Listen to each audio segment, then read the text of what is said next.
Pemerintah terus meyakinkan bahwa belajar tatap muka bisa berlangsung di zona hijau dengan tetap mengedepankan protokol kesehatan.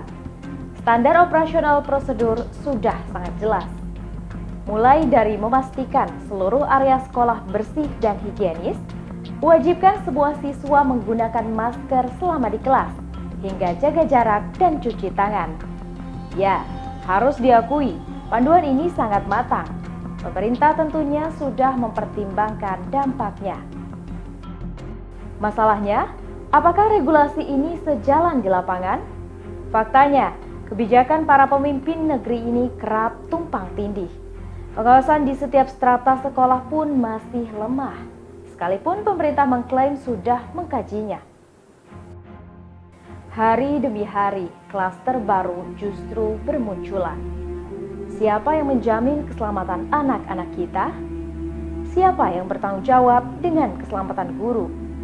Siapa yang memastikan ruang lingkup rumah ke sekolah steril dan aman? Satu hal yang pasti, virus corona tak pernah gentar dengan aturan-aturan.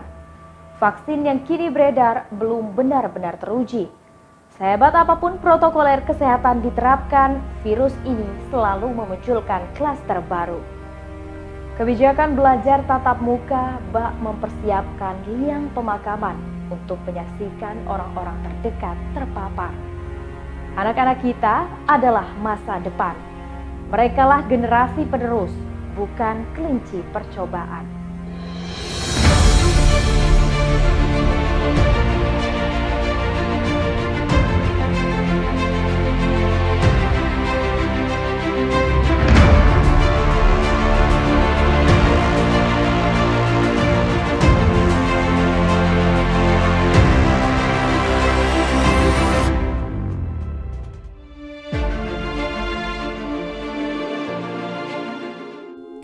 Pembelajaran tatap muka menuai pro kontra orang tua.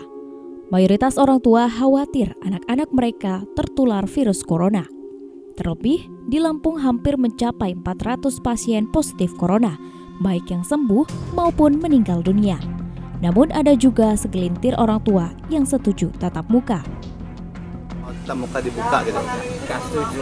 Kenapa alasannya, Bang? Ya kalau virus ini kan cepat menyebarnya. Satu, siswa kena satu, kena semua.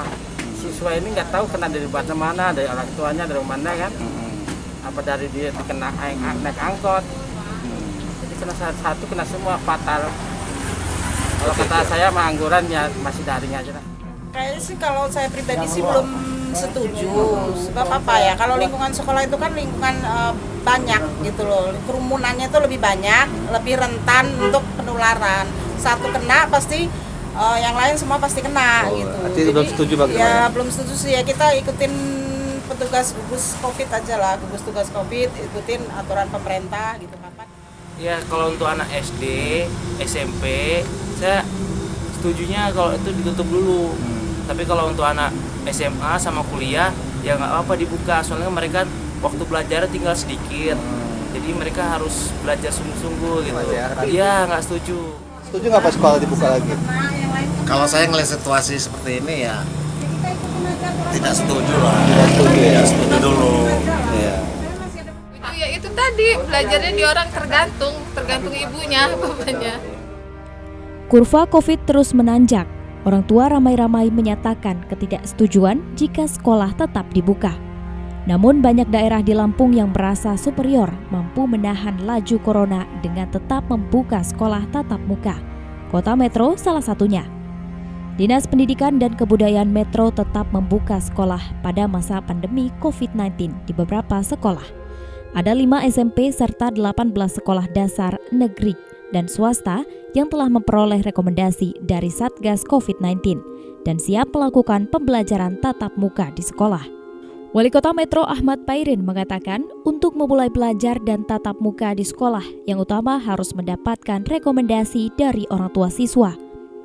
Untuk memulai sekolah tatap muka, harus dilakukan lebih dulu rapid test kepada seluruh guru dan kesiapan sekolah untuk menyiapkan dan taat pada protokoler kesehatan. Di SMA, SMK dulu jalan, habis jalan itu nanti SD pun masih kelas 4, 5, atau 6. itu pun tidak semua. Setelah gurunya direpit ya Pak ya? Setelah guru-gurunya Gurunya direpit. masih kita usahakan untuk direpit. Tapi yang paling utama adalah rekomendasi dari wali murid. Itu dulu. Ya, Misalnya wali murid nggak mau, yang nggak ikut. namanya tapi tetap dapat. Ya nanti gurunya yang ngalahin rumahnya. Atau daring gitu ya. Iya, yang nggak daring lah. Paling nggak misalnya sana itu kelompok 3 orang 4 orang di sana gitu. Nanti Diketahui di Kota Metro terdapat 5 SMP dan 18 SD, baik negeri maupun swasta di Kota Metro, telah mengajukan rekomendasi ke Dinas Pendidikan dan Kebudayaan untuk disampaikan ke Satgas COVID-19 agar dapat melakukan kegiatan belajar mengajar secara tatap muka. Sementara di Bandar Lampung, meski Wali Kota Herman HN jelas-jelas menolak sekolah tatap muka, namun fakta di lapangan tidak sepenuhnya berjalan. Pemberlakuan belajar daring memang berlaku untuk para siswa, namun masih banyak sekolah yang mewajibkan guru tetap masuk. Celakanya, Kota Bandar Lampung justru kecolongan. Satu guru sekolah dasar negeri di Kelurahan Sidodadi, Kecamatan Kedaton, Bandar Lampung, per 24 Agustus, sesuai hasil swab dinyatakan positif COVID. Dia tertular dari suami yang berpergian ke Jawa Timur. Sang guru yang terpapar COVID sempat kontak dengan guru-guru pengajar lainnya. Sontak, seluruh guru was-was. Parahnya, alih-alih memberlakukan rapid test kepada seluruh guru, Dinas Pendidikan dan Kebudayaan hingga gugus COVID tidak menutup sementara aktivitas sekolah. Diketahui hingga per Jumat 28 Agustus 2020, jumlah pasien positif COVID-19 di Lampung sudah mencapai 378 orang, 321 sembuh, 14 tewas. Bandar Lampung menjadi penyumbang terbanyak, yakni sebanyak 160 pasien reaktif. Ikatan Dokter Anak Indonesia atau IDAI Cabang Lampung mengacu keputusan rapat pusat menyarankan kegiatan pembelajaran di sekolah ditunda hingga awal tahun 2021. Ketua Ikatan Dokter Anak Indonesia Cabang Bandar Lampung, Dr. Murdoyo menjelaskan new normal dalam dunia pendidikan membutuhkan adaptasi dan mindset bahwa normal baru bukan kembali menjalani kehidupan yang lama tanpa COVID-19.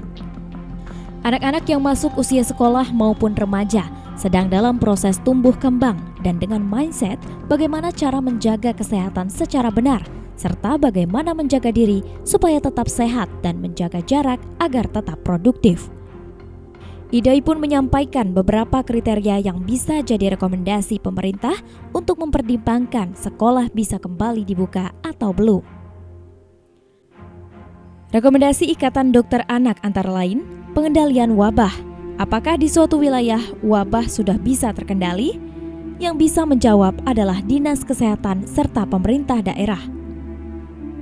Sistem kesehatan yang jelas. Apakah daerah benar-benar dapat menangani kasus COVID-19?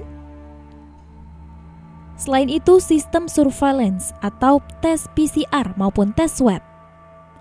Apakah pemerintah sudah memastikan setiap murid, guru, maupun stakeholder yang berada di lingkungan sekolah terbebas dari COVID-19? Dan yang terakhir, mendukung sistem belajar dari rumah. Melihat kondisi saat ini, penting untuk ditunda hingga benar-benar terkendali.